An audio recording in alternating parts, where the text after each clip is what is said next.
Good morning, everyone.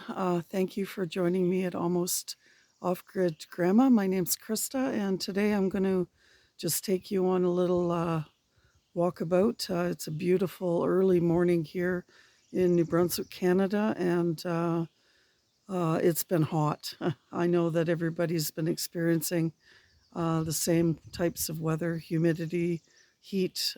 Yesterday here, it was with the humidex, I believe, 44 degrees Celsius. So I'm not sure what that is in Fahrenheit, guys. But tonight, though, the temperatures are going down to 8 degrees.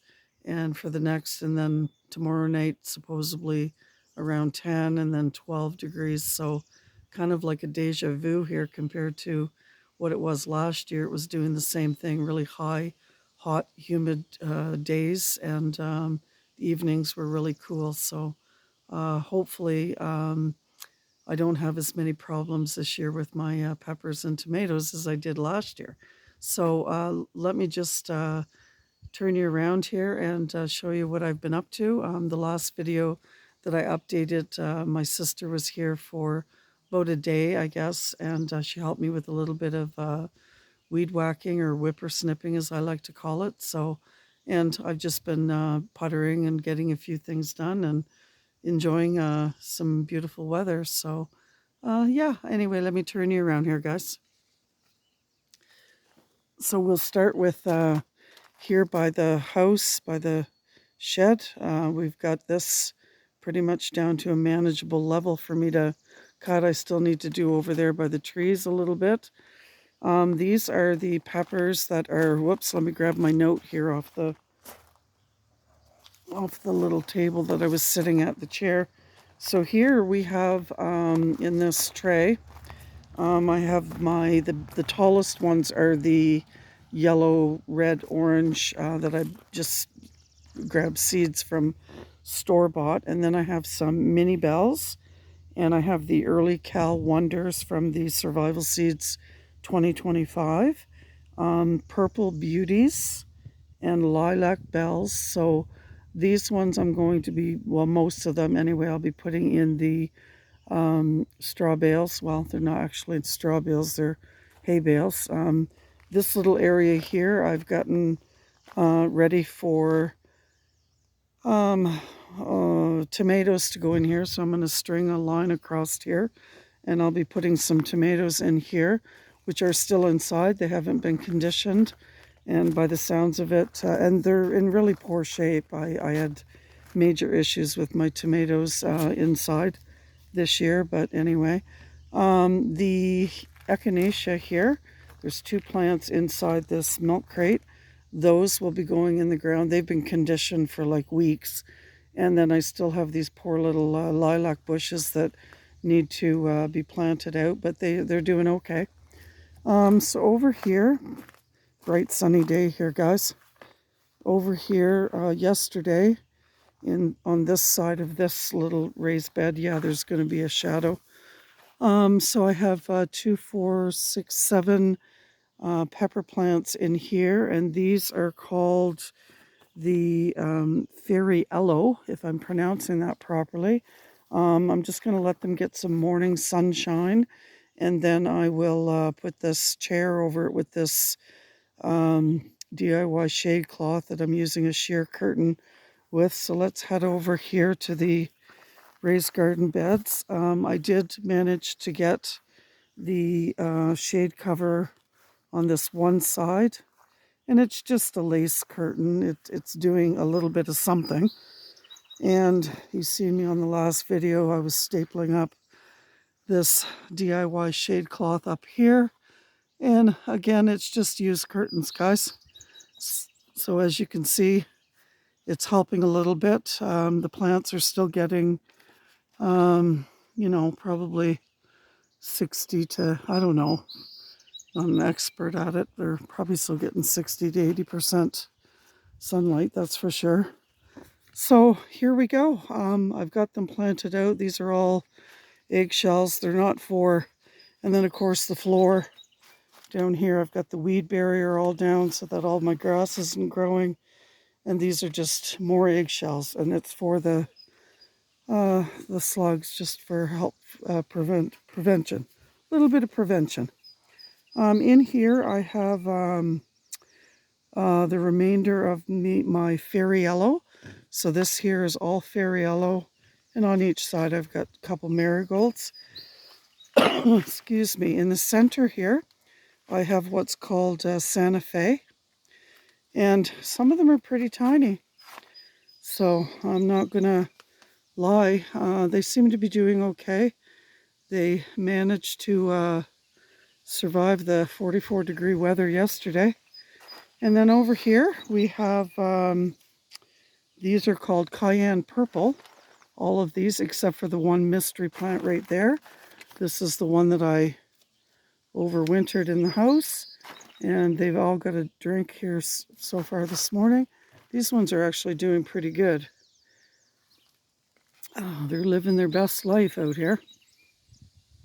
So that's what's happening here. And since I did get them watered, and it is going to be a really, really hot day, I'm taking the straw off of this bed right here that I had the sweet potatoes in last year, and I'm going to put them, after I'm done video, of course, I'm going to put them, well, let's just go over here. We'll head this way, I guess.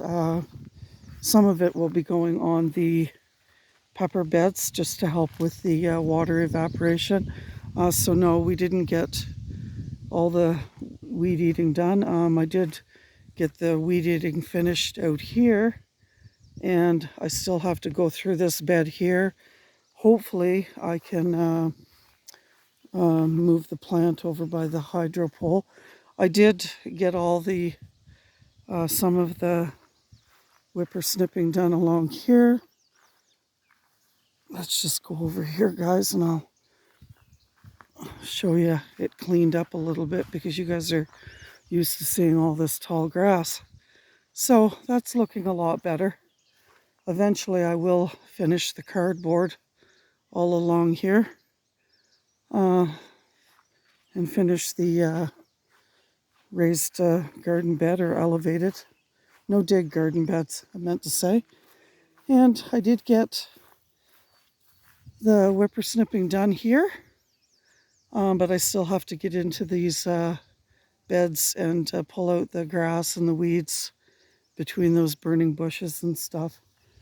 So yeah, I was telling one of the, let me just change hands here, guys, with the tripod. My fingers are a little sore today. That's from pulling weeds.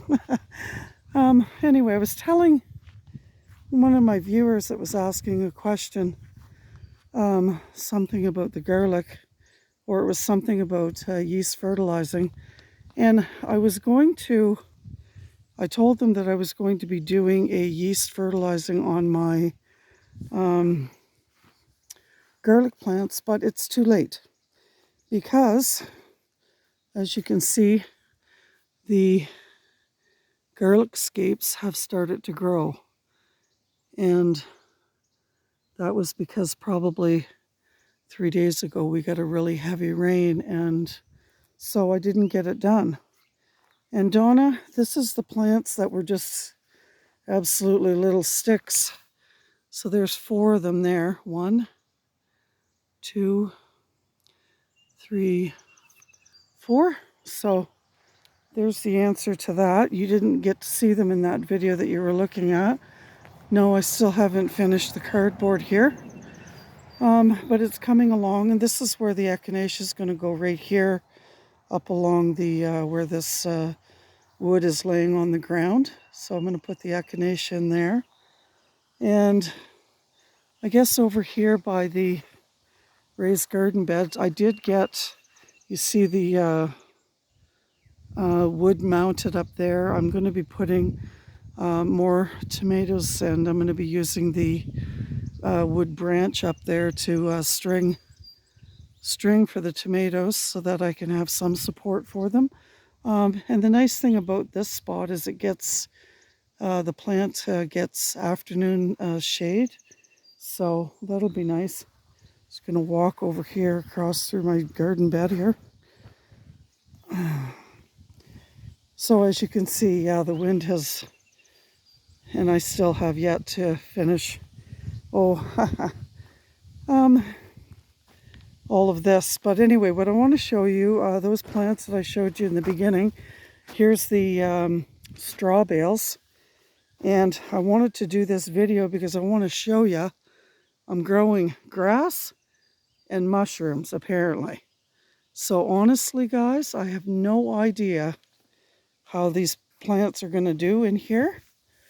But look at all those mushrooms. Now the sun's going to be coming around. It's going to be scorching them. But that's what's growing in the hay bales right now. Mushrooms and grass. So I'm not gonna show you the whole process, but I'll probably leave one bale where you can see me putting in the plants. So there's gonna be, I'm gonna try to go with 3 pepper plants per bale, possibly 4. We'll see how that goes. I did get, these are all, got a couple of marigolds in here. These are all onion chives here. The potatoes are going like gangbusters. This one row here they're called little gems. They're just the tiny little potatoes, and I just had them from store-bought, and they ended up going to seed before I could eat them. So that went in the ground, and then the 1, 2, 3, 4, 5 other rows are all from potatoes that I grew last year myself, and there's a mixture of, I don't know, russets and reds, and I don't know, there's 3 different kinds anyway. Over here, even though I have done some weeding, I still have little grass popping up here and there. The lavender has started to bloom, but I'm going to be taking those blooms off because I would like for the plant to bush out a little bit. I don't have huge expectations for this year. I just want it to get established, and yeah, depending on how many tomatoes I have and if they're determinate or indeterminate, I may put 1 tomato here in front of this metal art. I don't know. Over here I have some sage growing right there. I haven't done anything with this garden bed yet. And then down along there is some more chives. And I have not put my rhubarb seeds in yet, so I've got a lot to do. Just getting started, I guess, here, guys, with my season. I do have 6. These are not the Survival Seed 2025 Roma tomatoes, because as I mentioned, my tomatoes are not doing so great inside. So these are other Roma tomatoes, and they seem to be holding their own with this huge heat. I have some basil in there and some marigolds, and the 2 blackberries, one there and one there, seem to be doing okay. You can't tell because I don't have but where that cardboard is there and that clump of grass, I'm going to be covering that over, putting some soil down, and I'm going to be planting one of the giant pumpkin seeds that Jimmy from the UK sent me. I still have to weed in here. As you can see, grass is growing, and that's no big deal. I'll just take off the grass. As you can see over here, this looks amazing in front of the house. No more tall grass, so thank you so much, Shelley, for helping me out with that. Oh, before I leave this section, all along here I was going to be planting my green and red, some of the green and red cabbage, and believe it or not, Adrian, I cannot find the seeds. They're missing. Who knows what I did with them. Anyway, I've literally been 3 days hunting and looking for the cabbage seeds. Found every other seed, but no cabbage. Doesn't matter, I have lots to put in here. So this is the 10-foot hole that originally was dug 3 years ago for the septic system that didn't go in, but I needed to have a test hole dug for the building permit, and I'm starting to fill it in with just whatever, sod, brush, grass, and because it's just becoming dangerous. And eventually, once I get that grass over there cut down a bit, there's a mound of dirt that's going to go in there too, so that I can finish, just extend it, the garden, and continue. So over here yesterday, no, not in the heat, guys. First thing in the morning, I guess, I was weeding this garden bed, and this is where a lot of the bell pepper overflow is going to go after the. So as you can see, I took your advice, hippie chick off grid Maine, and I just basically started making a path around everything, right, to get to everything. So I have a little bit more to do over here, and I'm going to add a couple of wheelbarrows of soil to the area, and then it'll be ready for the extra pepper plants. So this is the one bale of hay right here that has seed in it, so I'm not sure what I'm doing with that yet. No, I haven't called them to ask about either a refund or other products, but as you guys can see, the brush pile is getting bigger and bigger here with things that need to be burnt, and I'm just working my way around it. I did want to get it burnt because I want to lay a piece of a couple pieces of weed barrier down, and then I was going to take and burn holes in areas and then direct sow right into the ground some zucchini plants. So we'll see how things go. So yeah, let me just turn you around here, guys. So thank you very much for joining me today. Appreciate you stopping by and watching my videos. Just want to say a big hello to all the new subscribers as well, and I appreciate you joining me and watching my videos, everybody. Thank you very much, and have yourselves a wonderful day, and please stay hydrated and try your best to stay cool, and above all, enjoy this beautiful day. So thank you very much, and we'll talk to you again soon. Bye for now.